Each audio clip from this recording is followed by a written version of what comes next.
घोर कलयुग में हम आपको करने का जो रास्ता उन्होंने सत्संग के माध्यम से दिया है, ये बड़ा ही परम सौभाग्यशील है।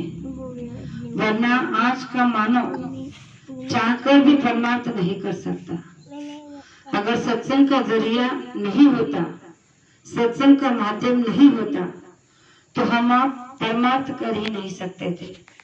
क्योंकि ये घोर मलिन कलयुग है और यहाँ पर संसारी जीव है और संसार इतना मलिन है और इतना गूढ़ है कि इसमें आप जितना फंसोगे उतना ये आप इसमें फंसते जाओगे। निकलने की कोशिश जीवात्मा बहुत करती है, लेकिन कोई ना कोई कारणवश वो उसी चीज में पड़ा रहता है।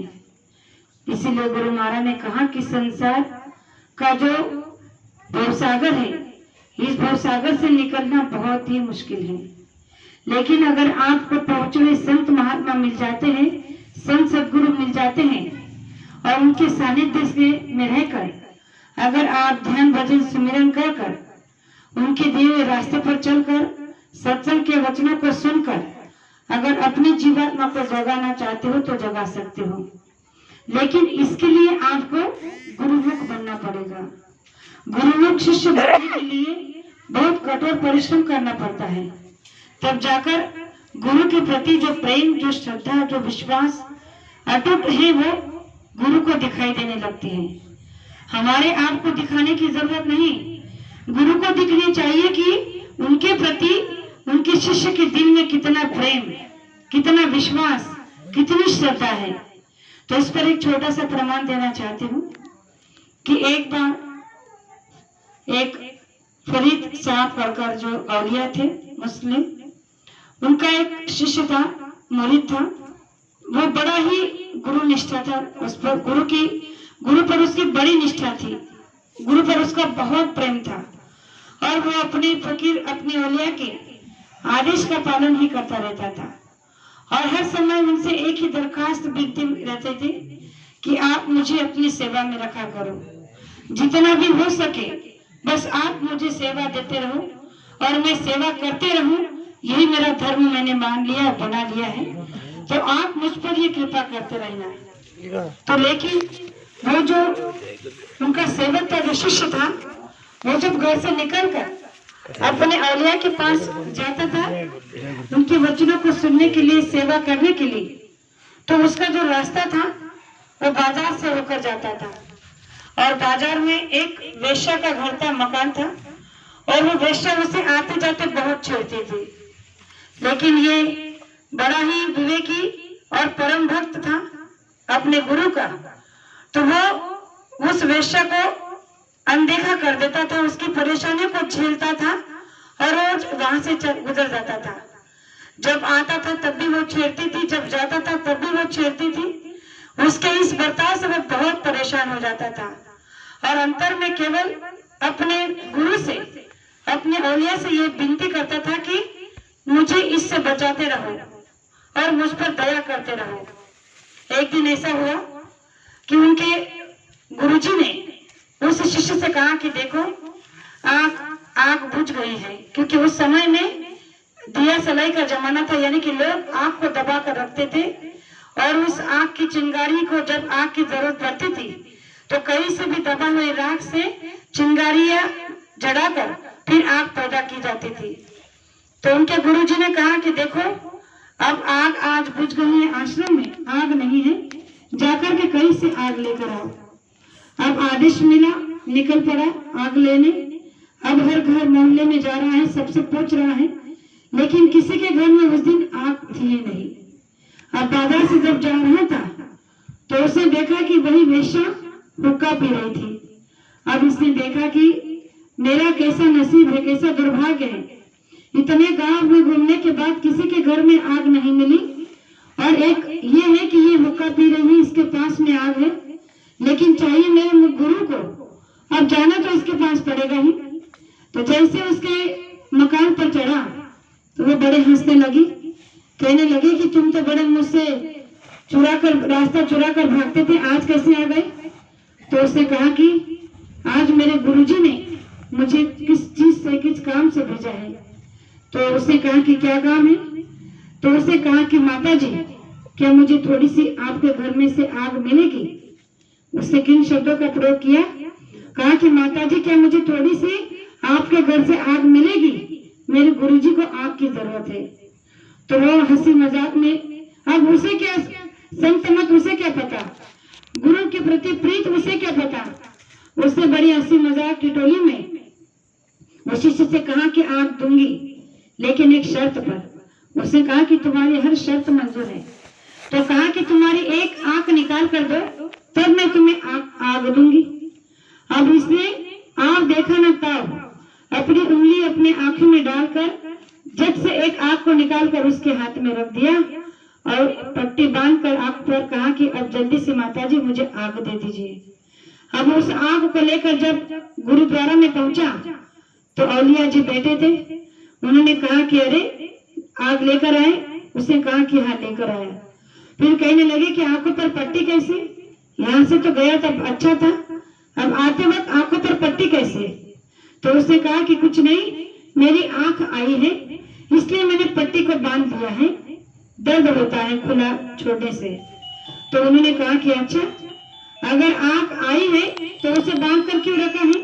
छोड़ दो पट्टी को। अब गुरु आदेश था। उसे जैसे ही कहा कि छोड़ दो पट्टी को, तो उसने जैसे आंखों से पट्टी को हटाया तो उसकी आंख सही सलामत उसके चेहरे पे थी। तो उसने जब इस दृश्य को देखा तो उनके चरणों में गिरकर रोने लगा।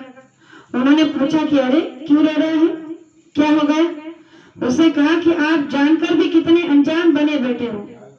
मैं जानता हूँ कि मैंने तुम्हें कुछ नहीं बताया, लेकिन बिना बताए तुमने मेरे दर्द को महसूस कर लिया। मैंने जो तुमने कहने कहा था कि मेरे लिए आग लेकर आओ, और जब गांव में कहीं आग नहीं मिली तो मुझे उसी माता के घर जाना पड़ा जिसके घर में जाना नहीं चाहता था, लेकिन आग के बदले में उसने आंख मांगी और मैंने दे दी। लेकिन आपने देखो, मेरे सेवा करने के बाद ही गुरु दक्षिणा में मुझे आपने तो मेरी आंख मुझे वापस दे दी।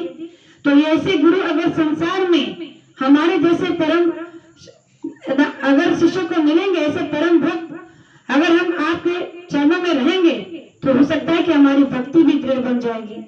और फूट फूट कर रोने लगा। तो उस फरीद औलिया ने उन्हें सीने से लगाया, कहा कि अरे ये मैंने तेरे वजह से ही तो किया है। अगर तेरे अंदर मेरे प्रति सच्ची निष्ठा, सच्चा प्रेम, सच्ची इबादत नहीं होती तो क्या मैं ये कर पाता? तूने अगर आंख के बदले आंख नहीं दी होती तो क्या मैं तुझे तेरी आंख वापस दे पाता?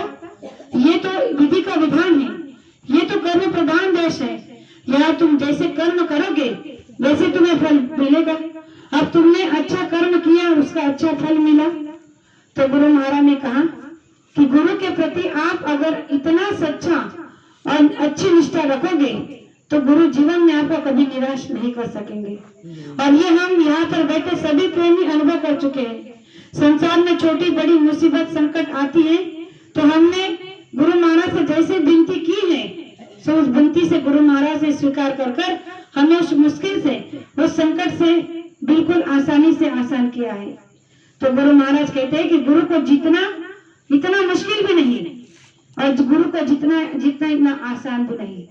मुश्किल इसलिए नहीं है कि अगर आपका इरादा गुरु के प्रति सच्चा है, गुरु के प्रति आपके दिल में प्रेम सच्चा है, उनकी भक्ति अगर आपकी गुरु के प्रति सच्ची है, तो गुरु महाराज ने कहा कि दया आपसे दूर नहीं, आप गुरु से दूर नहीं।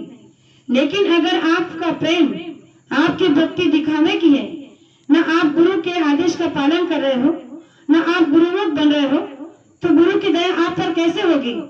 इसलिए प्रेमियों, हम सबको इन बातों पर सोचना चाहिए कि संसार तो मिला है करने के लिए, इससे मुकरना नहीं है। और गुरु महाराज ने भी कहा कि जो संसार छोड़कर अगर परमार्थ करना चाहेगा तो जन्म जन्म के चक्कर में पड़ जाएगा, क्योंकि ये प्रारब्ध ही ऐसा बना है कि यह संसार करके ही परमार्थ बनने वाला है। इसीलिए परमार्थ हमारा बन रहा है, गुरु महाराज बना रहे हैं, हमारी आपकी औकात नहीं है, ना चाहते हुए भी हमसे करवा रहे हैं। ये उस फकीर, उस औलिया की, उस शहंशाह की हम पर दया है कि उन्होंने हमें इस लायक समझा है। तो गुरु महाराज से हम यही विनती और प्रार्थना करें कि इस मुक्ति दिवस के पावन पर्व पर जो मुक्ति दिवस हम लोग मना रहे हैं, ये हर दिन हमारे मुक्ति का दिन है। गुरु महाराज से केवल इतनी ही विनती करें कि हमारी जीवात्मा को भी आप मुक्त मोक्ष प्राप्त कर दो। जो रास्ता आपने दिया है उस पर चलने के लिए हमें एक ऐसा दिल में ऐसा विश्वास और ऐसी श्रद्धा भर दो कि निडरता के साथ हम इस रास्ते पर चल सके और जल्द से जल्द हम आपके उस धाम में पहुंच जाए जहाँ से आप आए हो। गुरु महाराज ने कहा कि हम आए वही देश से जहाँ तुम्हारा धाम, हम आए वही देश से जहाँ तुम्हारा धाम, तुमको तुम्हारे निज घर पहुंचाना एक हमारा काम। संसार में गुरु महाराज का हमारी जीवात्मा को जगाने के सिवा और कोई काम है ही नहीं। इसीलिए ये मुक्ति दिवस का महापर्व बड़े सौभाग्य से मिलता है मनाने को, तो इसका एक एक पूरा दिन का लाभ उठाते रहिए। अगर आपकी कोई सख्त मजबूरी हो तो आप रुक सकते हो, लेकिन अगर कोई मजबूरी ना हो तो आप कम से कम आसपास में जाकर भी सत्संग का लाभ ले सकते हो। तो प्रेमियों, मुक्ति दिवस के इस महापर्व पर गुरु महाराज से हम सभी प्रेमी सुबह शाम भजन में बैठते हैं, तब भी यही विनती करें, सत्संग में मौका मिलता है तो वहीं पर भी यही संकल्प करें कि जल्द से जल्द हमारी जीवात्मा को मुक्ति और मोक्ष प्राप्त कर दे। यही आपसे विनती करते हैं। जो बातें आपके सामने रखी, हो सकता है कहने में एक आध शब्द ऐसा निकल गया हो जो नहीं कहना चाहिए था, तो आपकी छोटी बेटी समझकर माफ करना ऐसे आशा करती हूँ और मेरे दो शब्द को विराम देना चाहती हूँ। जय गुरुदेव।